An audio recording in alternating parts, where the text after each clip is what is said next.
లోకేష్ కనగరాజు గారు. ఇప్పుడు 'కూలీ' మూవీతో ఒక ఫ్లాప్ పడ్డదనుకోవచ్చు. ఫస్ట్ టైమ్ తన కెరియర్‌లో. సో, తన నెక్స్ట్ మూవీ 'ఖైదీ 2' తోటి మళ్ళా ఒక స్ట్రాంగ్ కమ్‌బ్యాక్ ఇస్తారని నేను అనుకుంటున్నా. అండ్ అదే టైంలో 'ఖైదీ 2' మూవీ అనేది ఇంకా పుష్ అయిందంట.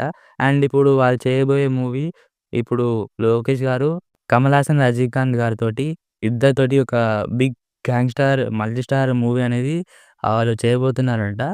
అయితే ఇది వినంగానే అసలు నాకు ఈ కాంబినేషన్ మీద ఇద్దరు పెద్ద హీరోస్ చేస్తున్నారు. అయినా సరే అంత హైప్ నాకేమి ఎక్కలేదు. ఎందుకనంటే ఓకే. మళ్ళా అదే గ్యాంగ్స్టర్ డ్రామా మళ్ళా ఏదో ఒకటి అదే కామన్‌గా చేస్తారేమోనని నేను అనుకుంటున్నా. యాక్చువల్‌గా నేనైతే 'ఖైదీ 2' కోసం వెయిటింగ్. ఆల్రెడీ మనకి 'కార్తీ' గారు కూడా వెయిటింగ్‌లో ఉన్నారు.